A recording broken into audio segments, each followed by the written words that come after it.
어찌하여 나와 싸우고자 하느냐? 어찌하여 나와 싸우고자 하느냐? 이 제목으로 하나님 말씀 전하겠습니다. 입다가 18년 동안 암몬의 억압을 받던 이스라엘 자손들을 그들 손에서 구해냈습니다.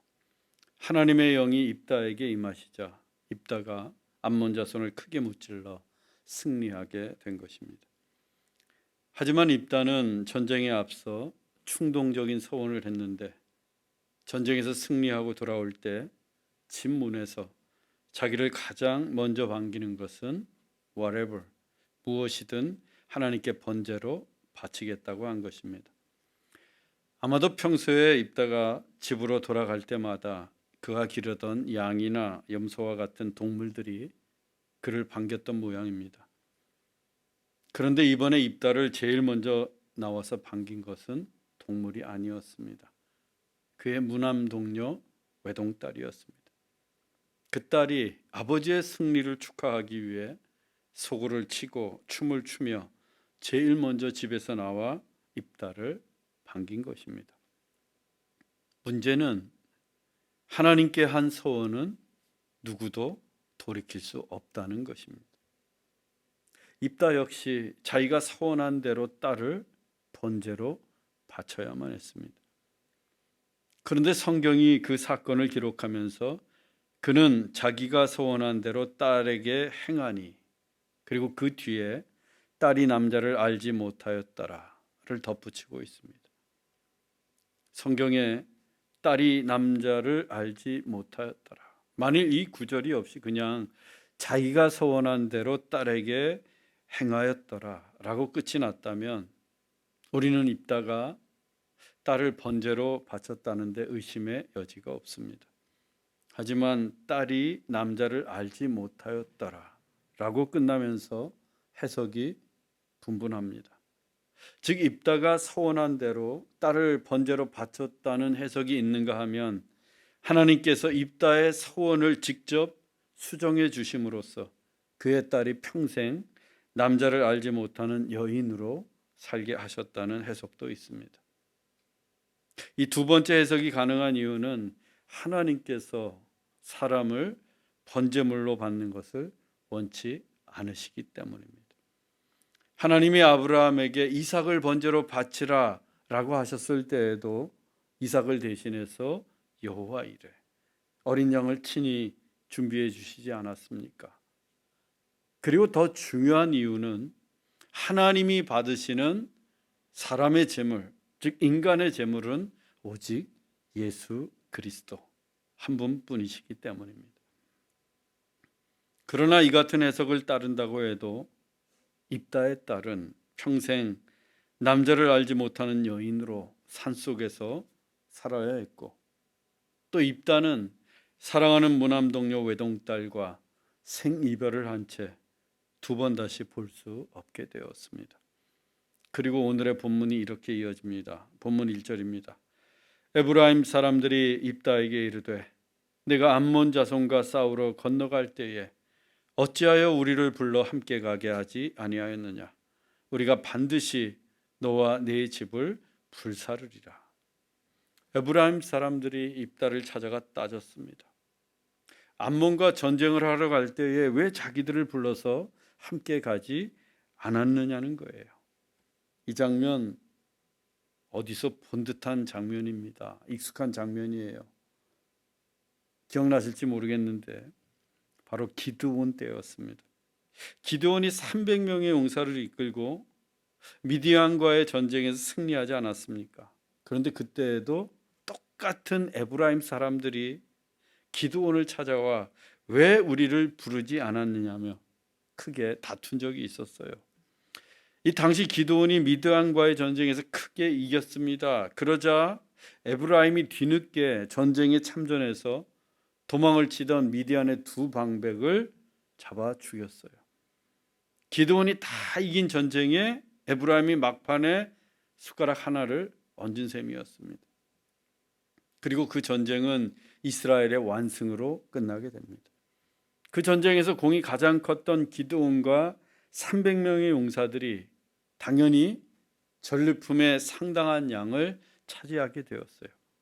그러자 그 전리품에 욕심이 생긴 에브라임 사람들이 기드온을 찾아와서 왜 좀 더 일찍 자기들을 부르지 않았느냐며 따졌던 거예요. 이스라엘이 어렵게 외부의 적을 물리치고서 자칫 내분에 휩싸이게 되었습니다. 그때 기드온이 내가 행한 일이 너희가 한 것에 비교가 되겠느냐라고 하면서 에브라임을 지켜 세워줌으로써 그 내분의 위기를 잘 넘겼어요. 아마 전리품도 상당히 많은 양을 그들에게 나누어 주었을 것입니다. 그 같은 경험이 있던 에브라임이 이번에도 입다에게 왜 싸울 때 우리를 부르지 않았느냐고 한 거예요. 입다도 암몬에게 크게 이기면서 많은 전리품을 취했기 때문입니다. 에브라임은 기드온 때 자기들이 때를 써서 전리품을 얻었던 기억을 떠올렸을 것이고 그래서 이번에도 같은 방법을 썼던 겁니다. 문제는 이번에는 단순히 전리품에만 욕심을 낸 것이 아니라 협박을 가했다는 사실입니다. 우리가 반드시 너와 내 집을 불사르리라. 기드온 때는 에브라임이 늦게라도 전쟁에 참전했어요. 싸웠습니다. 하지만 이번엔 암몬과의 전쟁에서는 전혀 모습을 드러내지 않았어요. 전쟁에 참전하지 않았기 때문에 당연히 전리품을 요구할 수도 없어요. 더욱이 지금 입다의 상태가 어떠합니까? 입다가 서원한 대로 하나뿐인 딸을 번제로 바쳤든 아니면 그 딸과 생이별을 하고 두 번 다시 볼 수 없는 처지가 되었든 어느 경우에도 입다의 심정이 말이 아니었습니다. 가만히 있어도 속에서 열불이 날 때예요. 그런데 그런 입다를 찾아가서 내 집에 불을 지르겠다라고 했으니 불난 집에 부채질한 꼴이 되었습니다. 본문 2절로 3절입니다. 나와 내 백성이 암몬 자손과 크게 싸울 때 내가 너희를 부르되 너희가 도와주지 아니하는 것을 보고 내 목숨을 돌보지 아니하고 암몬 자손을 쳤더니 너희가 어찌하여 오늘 내게 올라와서 나와 싸우고자 하느냐. 입다가 팩트 체크를 했어요. 입다가 처음에 암몬과 전쟁을 할 때 에브라임 지파를 불렀습니다. 불렀어요. 도와달라고. 함께 싸우러 가자고 했어요. 그런데 그때는 에브라임이 모른 척했습니다. 도와주지 않았어요. 아마도 에브라임은 그 전쟁에서 승산이 없다고 판단했던 것 같아요. 괜히 입다를 도와줬다가 그 전쟁에서 지기라도 한다면 암몬에게 더 큰 낭패를 당할 수도 있었습니다. 그런데 입다가 자기 목숨을 걸고 싸워서 그 전쟁에서 이깁니다. 입다가 전쟁에서 이기고 나니까 에브라임은 또다시 전리품에 욕심이 생겼어요. 그래서 입다와 입다의 집에 불을 지르겠다고 협박까지 한 것입니다. 이 정도 협박은 해야 더 많은 전리품을 얻을 것이라고 생각했던 것 같아요. 그런데 이건 물에 빠진 사람 구해주니까 지금 보따리 내놓으라고 하는 것과 똑같습니다. 에브라임은 18년 동안 암몬의 억압을 받으면서도 암몬에 대해서는 말 한마디도 못했어요. 저항하지 않았습니다. 사실 싸워야 할 적은 입다가 아니라 암몬입니다. 불을 질러야 될 곳은 입다의 집이 아니라 암몬의 집이에요.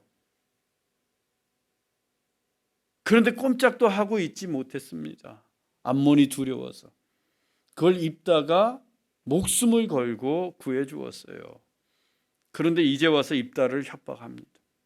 입다가 목숨 걸고 싸워서 암몬으로부터 그들을 구해 주었는데 어이도 없고 의리도 없고 양심도 없습니다. 특히나 입다에게는 지금 누구 비위를 맞춰주고 위로해줄 마음의 여유가 없어요. 오히려 그를 건들면 폭발할 지경입니다. 에브라임은 딸을 잃은 입다의 심정, 아비의 심정을 전혀 이해하지 못하고 있습니다. 아니나 다를까 입다가 에브라임을 쏘아 붙였어요. 너희가 어찌하여 오늘 내게 올라와서 나와 더불어 싸우고자 하느냐. 어찌하여 같은 편끼리, 같은 동족끼리 싸우려고 하느냐. 우리의 적은 우리 이스라엘 지파 사람들이 아니라 저 암몬인데 어찌하여 나와 더불어 싸우고자 하느냐. 입다의 입장에서 처음에 도와달라고 할 때는 그렇게 모른 척 하더니 목숨 걸고 싸워서 이기고 나니까 말도 안 되는 소리를 늘어놓으면서 또 불을 지르겠다고 협박을 하면서 지금 자기와 싸우고자 하는 것, 그 싸움을 입다는 피할 수가 없었어요. 이스라엘은 또다시 암몬이라는 외부의 적과 싸워서 겨우 이겼는데 이제는 같은 편끼리 싸우게 생겼습니다. 에브라임의 말도 안 되는 억지와 협박 때문이었고 게다가 입다의 상황이 너무나 좋지 않았습니다. 결국 큰 싸움이 일어나고 맙니다. 본문 4절입니다. 입다가 길르앗 사람을 다 모으고 에브라임을 쳐서 무찔렀으니 이는 에브라임의 말이 길르앗 사람은 본래 에브라임에서 도망한 자로서 에브라임과 므낫세 중에 있다 하였습니다. 이 본문을 이해하기 위해서는 배경에 대한 설명이 조금 필요합니다. 입다가 길르앗 사람들을 다 모아서 지금 에브라임을 쳤어요. 그 사이에 어떤 중재의 노력과 말들이 오고 갔는지 성경은 전혀 밝혀주고 있지 않습니다. 하지만 본문을 통해 한 가지 힌트를 얻을 수가 있어요. 에브라임의 말이 길르앗 사람은 본래 에브라임에서 도망한 자로서 에브라임과 므낫세 중에 있다 하였습니다. 에브라임 사람들은 평소에 길르앗 사람들을 아예 대놓고 무시해 왔습니다. 이 길르앗 사람들이 에브라임에서 도망친 자들이었기 때문이에요. 민수기에 따르면 이 길르앗 사람들은 본래 므낫세 지파에 속해 있었습니다. 그런데 에브라임과 므낫세 지파는 요셉의 두 아들로 친형제지간 지파였어요. 그래서 수시로 서로 오갔습니다. 므낫세 지파였던 길르앗 사람들도 에브라임과 므낫세를 오가면서 그들 중에 거주해서 살고 있었어요. 마치 한 지파 안에서 사는 것처럼. 그런데 에브라임 지역에 살고 있던 길르앗 사람들이 그곳에서 도망칠 수밖에 없었던 일이 벌어졌던 거예요. 즉 원주민이었던 에브라임 사람들과 크게 싸웠거나 전쟁을 했을 수도 있습니다. 길르앗 사람들이 그 전쟁에서 패했고 결국 에브라임에서 도망쳐 나올 수밖에 없는 상황이 되었어요. 더 이상 에브라임 땅에서 살 수 없게 된 겁니다. 그때부터 에브라임 사람들이 그 길르앗 사람들을 향해 도망친 자 이렇게 불렀던 거예요. 도망친 자. 그런데 우리말 도망친 자로 번역된 히브리어 펠리테이는 주인의 허락 없이 도망친 노예들을 가리키는 단어예요. 주인의 허락 없이 도망친 노예들. 상대를 굉장히 모욕하는 표현입니다. 사실 같은 이스라엘 지파 사람들인데. 그런데 이것이 길르앗 사람들에게 대한 에브라임의 인식이었어요. 에브라임은 길르앗 사람들을 펠리테이, 한없이 깔보고 무시하기 시작했습니다. 도망친 노예 취급을 했어요. 같은 동족이 아니라. 이런 인식이 기본적으로 깔려 있었기 때문에 언제나 길르앗 사람들을 무시해 왔던 것이고, 또 에브라임 사람들이 입다를 찾아와서 내가 불을 지르겠다 이렇게 협박할 수 있었던 거예요. 그리고 이번에도 길르앗 사람들을 향해서 도망친 자, 펠리테이, 주인 없이 허락한 노예들 주제라고 비아냥거렸습니다. 게다가 입다가 기생의 자식이었으니 얼마나 무시했겠습니까? 그래서 암몬과 전쟁을 할 때 처음부터 도와주지 않았던 것인지도 몰라요. 애초부터 입다의 리더십을 인정하지 않았던 겁니다. 무시만 할 줄 알았지. 그렇지 않아도 평소에 에브라임으로부터 무시를 당해왔던 입다와 길르앗 사람들은 이번에 에브라임 사람들이 불을 지르겠다고 협박을 하고 도망친 자라고 또다시 놀려대니까 크게 화가 났습니다. 그래서 에브라임을 쳤어요. 암몬과의 전쟁에서 승리한 길르앗 사람들입니다. 지금 용맹스러움이 아주 절정에 달했어요. 길르앗 사람들의 공격에 에브라임이 속수무책으로 패하고 맙니다. 또 길르앗 사람들은 요단강 나루터를 장악해서 요단강을 건너서 도망치려는 에브라임 사람들을 잡아 죽이기까지 합니다. 그런데 이스라엘 사람들이 다 비슷비슷하게 생겼어요. 우리 한국 사람들도 보면 다 비슷비슷하게 생기지 않았습니까?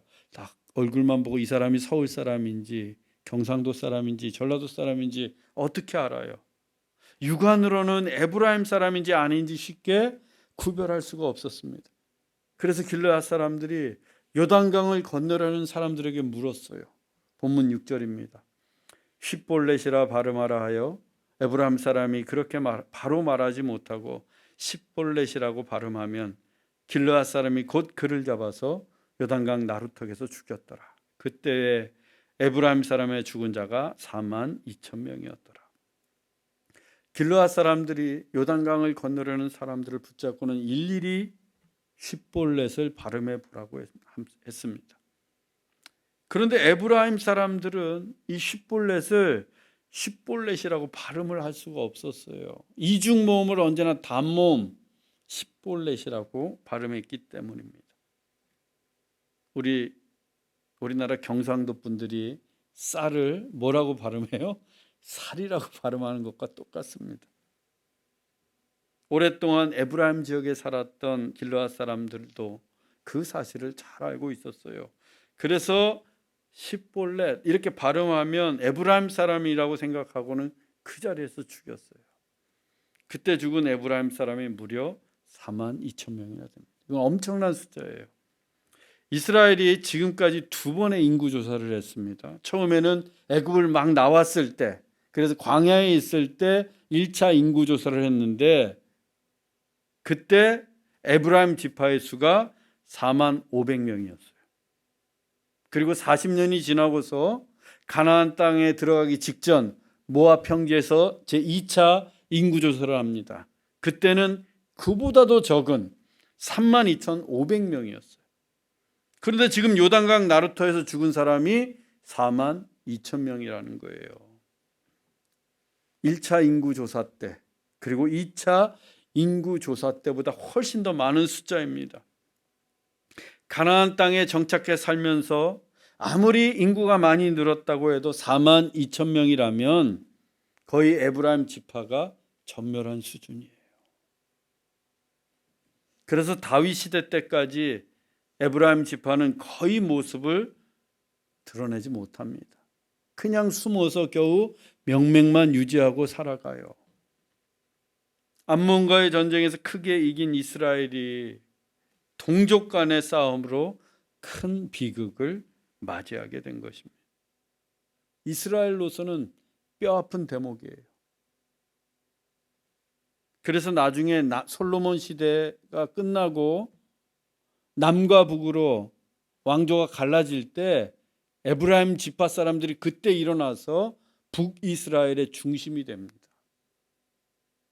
이때 원수를 갚겠다고. 이 국가나 단체나 그 공동체가 망하는 공식이 있어요. 그게 뭔가 내분입니다.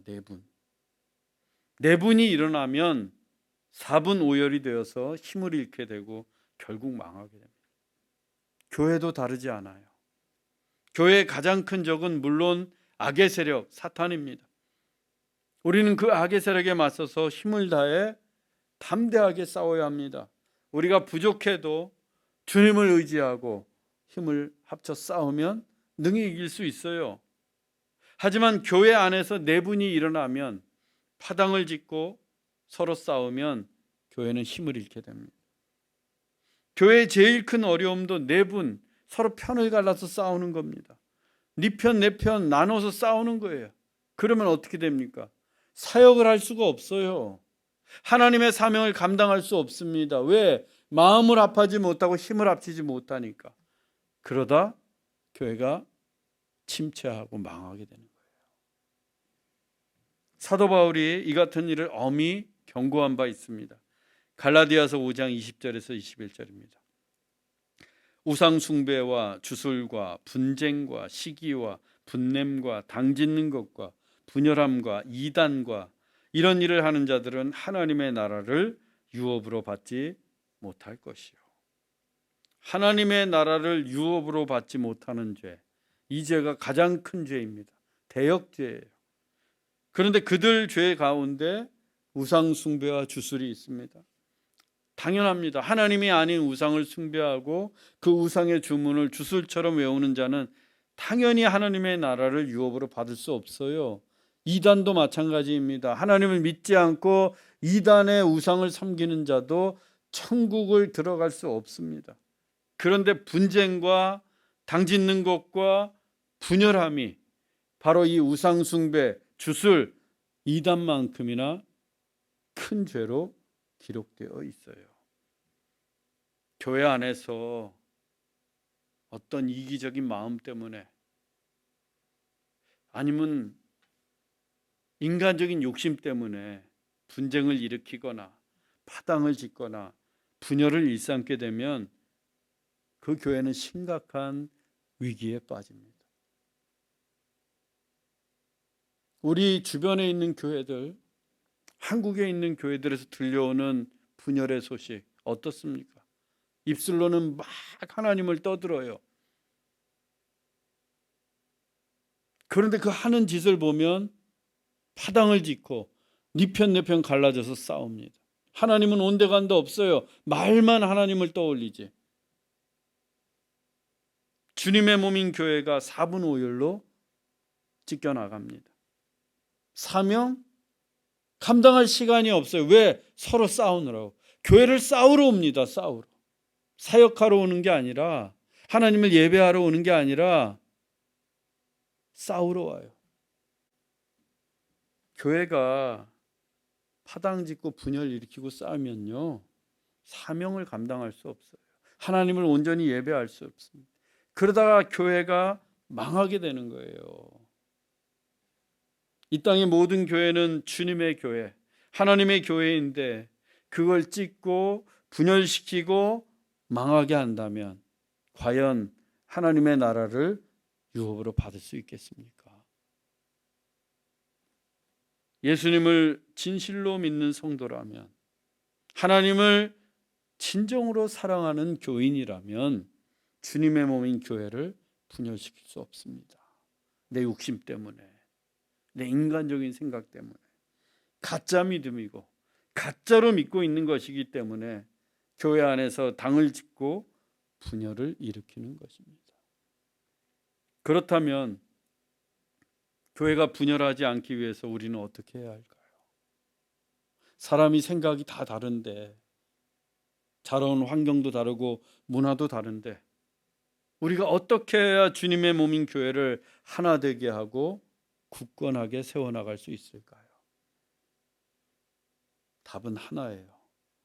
사랑하는 것뿐입니다.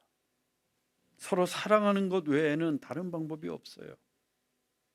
사랑은 허다한 죄를 덮고, 사랑은 부족함을 감싸고, 사랑은 긍휼을 베푸는 것이기 때문입니다. 우리 교회도 사랑으로 하나 되기를 원합니다. 내 생각과 다르고 내 뜻과 다르다고 해도 사랑하고 이해하고 용납하고 내가 먼저 사랑의 손을 내밀기 원합니다. 그때 우리 교회는 사랑으로 하나 되는 든든한 교회를 이루어 갈 것입니다. 본문 7절입니다. 입다가 이스라엘의 사사가 된 지 6년이라. 길르앗 사람 입다가 죽음에 길르앗에 있는 그의 성읍에 장사되었더라. 입다가 사사로 지낸 기간은 불과 6년이었습니다. 그런데 본문에는 그 사사기의 전통인 사사시대의 평화에 대한 언급이 없어요. 입다가 사사로 지냈던 6년은 동족 간의 전쟁을 벌여야 할 만큼 평화가 사라진 시대였기 때문입니다. 사랑하는 형제 자매 여러분, 가정이든 교회든 국가든 공동체의 평화를 지키는 유일한 길은 사랑입니다. 서로 사랑하는 것입니다. 이 평화라고 하는 것은 유리 그릇과도 같아서 싸우고 다투면 금세 금이 가고 깨어집니다.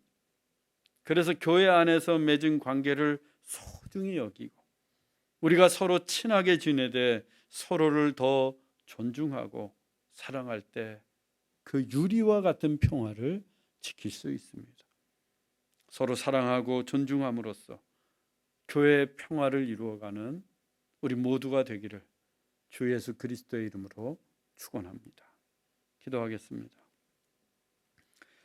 사랑의 하나님, 우리 교회는 교회 안에서 다투거나 싸우는 일이 없게 하옵소서.